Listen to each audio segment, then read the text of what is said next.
Saludos cordiales, estimados amigos y hermanos. Seguimos con la serie de estudios con el objetivo de conocer el proceso de imposición del Dios elegido Yahvé en la fase post-exílica. El estudio es presentado con una exégesis neutra, fuera de la confesión religiosa, libre de cualquier dogma. En este sentido, quiero subrayar que para la historia de las religiones, las manifestaciones religiosas son culturales, no son intemporales ni son eternas, sino que se inscriben en un marco histórico definido que permite explicarlas en gran medida. Y que la cultura cananea, la cuna de Judá e Israel, fue una cultura dinámica en constante cambio, que se alimentaba de las comunidades más avanzadas, como por ejemplo de la cultura sumeria, la fenicia, la egipcia, la persa y de la cultura griega. Así en la Biblia hebrea, la expresión religiosa y las entidades espirituales veneradas son todas importadas del mercado religioso regional y adaptadas para el consumo local. De modo que nada es original en la Biblia hebrea, escrita como la tenemos hoy a partir del siglo VI a.C., con un sinfín de modificaciones a lo largo del tiempo, incluso en nuestros días. Dicho esto, el título de la cuarta lección es Eliminar la soberanía del Dios Yahvé. El texto de referencia está en Isaías capítulo 40 y voy a leer los versículos 3 al 5 en la versión de la Biblia textual, edición 1999. Dice, una voz clama, preparad en el desierto el camino a Yahvé, allanad en el yermo una calzada a nuestro Dios, que los valles se levanten, que los montes y las colinas se abajen, que lo torcido se enderece y lo escabroso se allane. Y se manifestará la gloria de Yahvé, y toda carne juntamente la verá, porque la boca de Yahvé lo ha dicho. El falso Isaías, que escribe desde Persia, en nombre del profeta, anuncia emocionado el regreso a Judea del Dios Yahvé, una deidad que está en el quirófano, en manos de la élite sacerdotal, donde es sometido a un trasplante de personalidad en la lejana Persia. Al Dios Yahvé le están implantando un chip con el carácter del dios persa Ahura Mazda, elaborado por el profeta Zoroastro o Zaratustra. Los sacerdotes cautivos, los encargados de la cirugía, fueron catequizados en la doctrina del mazdeísmo hasta la médula y están listos para implantar el mismo chip en la cabeza de los habitantes de Israel y Judea. Este grupo, que actuará bajo el influjo de la religión persa, será conocido como los judíos del partido persa, los fariseos, que en el idioma hebreo tiene la misma forma escrita. El Dios Yahvé estará irreconocible ante el pueblo, pero sus sacerdotes se encargarán de dar a conocer la nueva imagen del Dios cananeo, remanufacturado por la creencia pérsica. Los sacerdotes idólatras y politeístas que fueron llevados cautivos sin tener una religión, regresarán con el mazdeísmo en el corazón y con el nombre Yahvé, su Ahura Mazda, con el fin de usar como sello o firma mágica en el acto de legitimar todas las resoluciones emitidas por la élite sacerdotal, sean ellas políticas o económicas, jurídicas o religiosas. Veamos entonces los nuevos y grandes cambios en la creencia religiosa de Israel y Judea. El primero y el más sobresaliente fue la soberanía del Dios Yahvé. Isaías 45, 6 y 7 dice, para que se sepa desde el sol levante hasta el poniente que todo es nada fuera de mí. Yo soy Yahvé, no ningún otro. Yo modelo la luz y creo la tiniebla. Yo hago la dicha y creo la desgracia. Yo soy Yahvé, el que hago todo esto. En este texto, Yahvé todavía es un Dios soberano y en ese carácter tiene la potestad tanto de hacer el bien como de crear el mal, pues para eso es un Dios, para actuar como le plazca, en crear la paz en la tierra bajo su dominio o acarrear la desgracia a su propia gente. Según su vocero, Yahvé saca pecho y con soberbia afirma que no hay otro como él, que actúe con tamaña autonomía, con absoluta independencia. Este es quizás el concepto más primitivo que se tenía de los dioses, y así pensaba el autor del libro El Predicador, escrito en el siglo V antes de la era común. Eclesiastés capítulo 7, versículo 14 dice: en el día del bien, goza del bien, y en el día de la adversidad, reflexiona. Ha Elohim ha hecho tanto el uno como el otro, para que el hombre no sepa lo que sucederá después de él. Ha Elohim es la forma plural del sustantivo Dios, que significa los dioses, a quien el escritor atribuye el mismo carácter que hizo alardear al Dios Yahvé como si fuera el único. El estudio de las religiones del Antiguo Oriente comprueba que todos los dioses crean el bien y la adversidad. Vayamos a una prueba donde Yahvé hace uso de su soberanía al crear el bien y el mal. Job capítulo 2, versículos 2 al 6 dice: dijo Yahvé al Satán, ¿de dónde vienes? Respondió: de dar vueltas por la tierra y pasearme por ella. Yahvé replicó al Satán: ¿te has fijado en mi siervo Job? No hay nadie como él en la tierra. Es un hombre íntegro y recto, temeroso de Dios y apartado del mal. A pesar de todo, persevera en su integridad, y eso que me has incitado para que lo destruya sin motivo. Contestó el Satán a Yahvé, piel tras piel. El hombre da su vida, o mejor dicho, da por su vida todo lo que tiene. Pero trata de ponerle la mano encima, dáñalo en los huesos y en la carne. Te apuesto a que te maldice a la cara. Respondió Yahvé al Satán: lo dejo en tus manos, pero respeta su vida. Esta obra literaria nos presenta a los miembros de la corte celestial, donde los sacerdotes sustituyeron al dios el padre de los dioses cananeos, por el dios Yahvé. Este cambio es recurrente a lo largo de la Biblia hebrea y tiene por objetivo borrar el pasado idólatra y politeísta, tras crear el mito que desde su origen fue un pueblo monoteísta. Sin embargo, solo pudieron llegar hasta la monolatría o enoteísmo, ya que la pluralidad religiosa nunca desapareció por completo, ni en ese entonces ni en nuestros días. En la narrativa, el protagonista citado por el sustantivo Satán, que significa adversario, enemigo, acusador o calumniador. Satán no es un nombre propio. Esto es muy importante aclarar, porque antes del cautiverio babilónico, el concepto o la figura del diablo no existía ni en Israel ni en Judea. El Satán, un mensajero de Yahvé, ejerce en la vida de Job 4 funciones. Primero, lo acusa de no ser un hombre recto, al poner en tela de juicio la integridad del patriarca. Luego, Job es calumniado por el Satán, al afirmar que Job le obedece a Yahvé únicamente por interés. En tercer lugar, se torna su adversario, tras convencer a la deidad a que someta a prueba la fe de Job, quitándole sus bienes, sus hijos y su salud. Y en cuarto lugar, se comporta como enemigo, al impedir que el infortunado autor literario se recupere de su desgracia. Ese drama inexplicable y doloroso sucede con la autorización del Dios soberano Yahvé, para quien el sufrimiento de la víctima no le importa. Para él es apenas otro desgraciado. Precisamente por ese contrasentido o sinsentido, en Eclesiastés 8:14 dice: pues bien, un absurdo se da en la tierra. Hay honrados tratados según la conducta de los malvados, y malvados tratados según la conducta de los honrados. Digo que este es otro absurdo.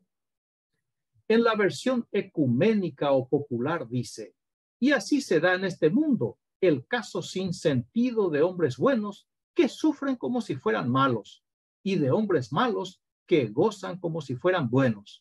Yo digo que tampoco esto tiene sentido. Aquí abro un pequeño paréntesis para señalar que en la última sección del libro de Job es un añadido postexílico para incluir la teología de la recompensa divina y promover la creencia de que Yahvé recompensa al justo. El objetivo es estimular la obediencia del pueblo al cumplimiento en tiempo y forma de todas las leyes sacerdotales que son emitidas con la firma o con el sello mágico de Yahvé. Cierro paréntesis.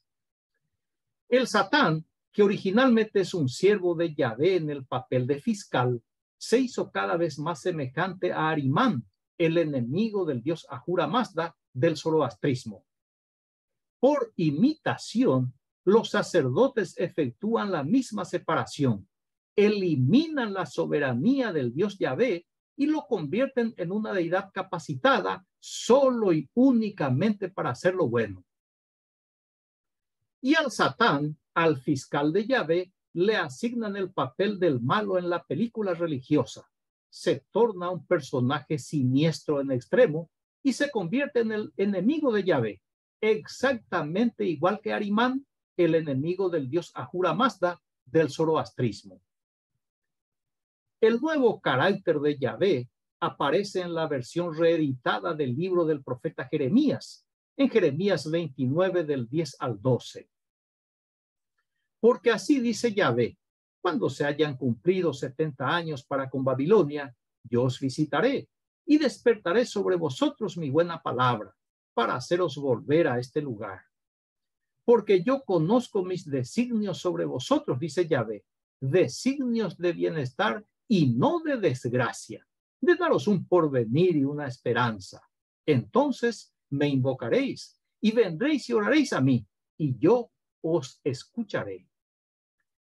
El escriba que actualizó el libro del difunto profeta introdujo esta sección sabiendo que los cautivos recibieron la luz verde para regresar a Judea y que ya habían pasado 70 años en el país persa. Aquí aparece como una profecía para vender la idea de que Yahvé revela el futuro y con eso engañar al pueblo campesino y analfabeto. Los académicos actualmente denominan a esta manera de escribir profecía historiada o historicizada o historizada, porque la historia se escribe como profecía. Es un eufemismo para el fraude religioso. Aquí Yahvé ya es un bonachón que promete a los sacerdotes que están prisioneros, a los que le escogieron para que sea el santo patrono de Israel y Judea, que los va a traer y que solo piensa en el bienestar de ellos y ya no en la desgracia. Nunca más en la desgracia, porque ahora Yahvé es un Dios bueno, que solo anuncia el buen porvenir y la esperanza. Pero esa promesa no es para el pueblo, sino claramente para los sacerdotes de Yahvé que gobernarán al pueblo. En el versículo 12, Yahvé promete escuchar a sus siervos, es decir, promete responder positivamente a sus oraciones. Este es un adelanto de lo que va a ocurrir.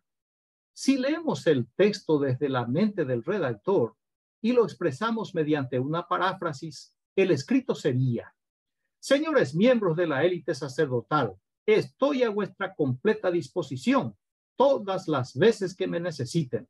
Aquí estaré firme como un soldado para ejecutar vuestras órdenes, pues para eso ustedes me habían elegido.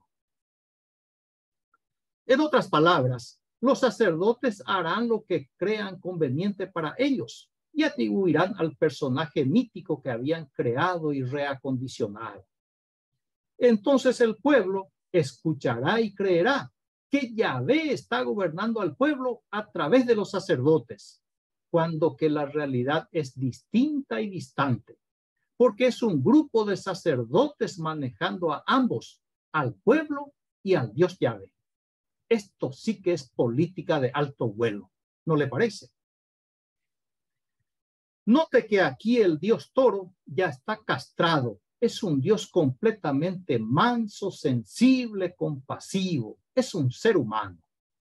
Esa nueva naturaleza ganada de su colega persa, el dios Ahura Mazda, los sacerdotes designaron a Moisés para que lo diga. con el fin de brindar a la afirmación credibilidad y autoridad ante el pueblo.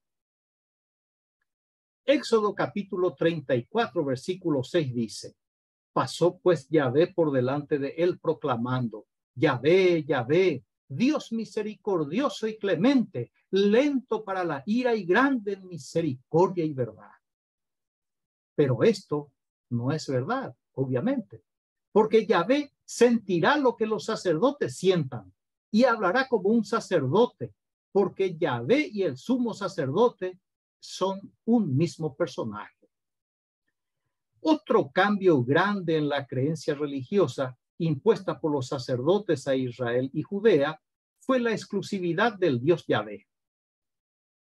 El equipo político religioso que retornó del cautiverio encontró el mismo escenario que habían dejado sus abuelos y sus padres, otrora administradores del templo jebuseo, una casa para todos los dioses en la pequeña ciudad de Jerusalén.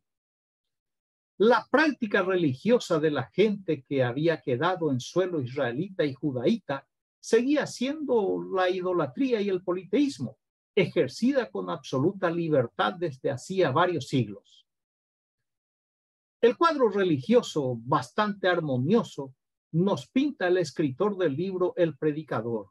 Eclesiastés capítulo 12, versículos 13 y 14 dice: la conclusión de todo discurso oído es: teme a Jah Elohim y guarda sus mandamientos, porque esto es el todo del hombre.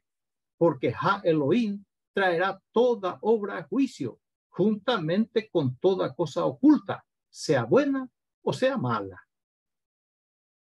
Jah Elohim es la forma plural del sustantivo Dios, que aquí significa los dioses. El escritor concluye su largo discurso con una recomendación dirigida a un pueblo politeísta. Les aconseja: respeten a los dioses, a los Jah Elohim, y guarden sus mandatos, porque los dioses, los Jah Elohim, juzgarán vuestras acciones, sean buenas o malas. En este estado de pluralidad y libertad religiosa, llegaron los embajadores del dios Ahura Mazda, religiosos judíos obnubilados por el mazdeísmo practicado en el país persa.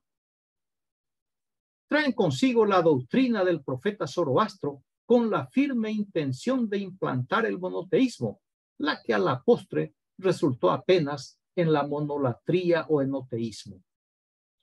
La adoración a un solo Dios, así como al dios Ahura Mazda, así se hizo con Yahvé entre los judaítas e israelitas.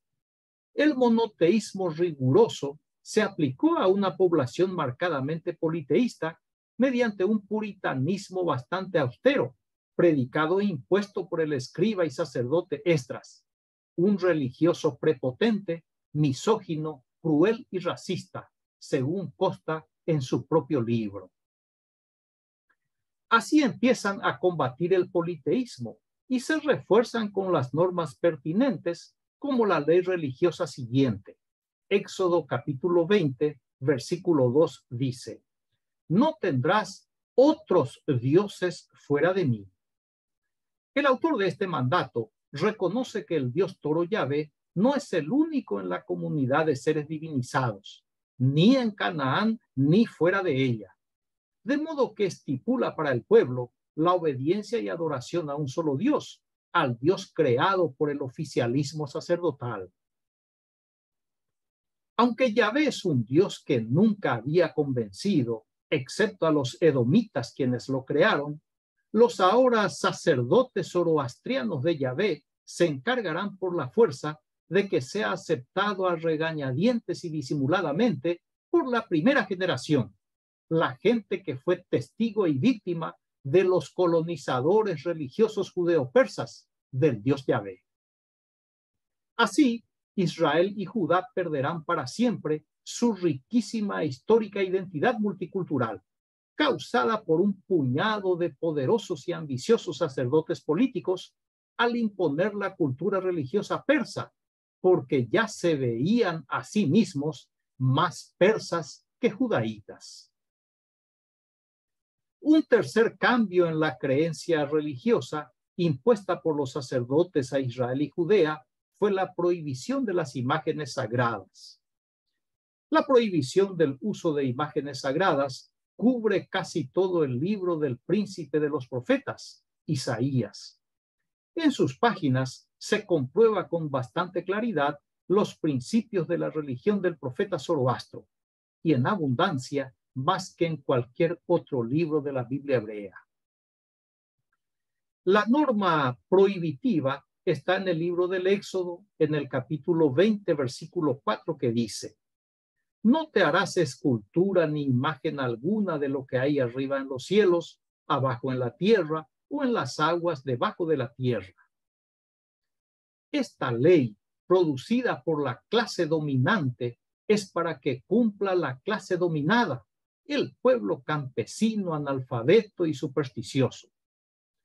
Los sacerdotes de Yahvé, los creadores de la norma, fueron los primeros en violarla para honrar a su dios Toro públicamente, primero en la capilla de Zorobabel y después en el majestuoso templo construido por el rey Herodes.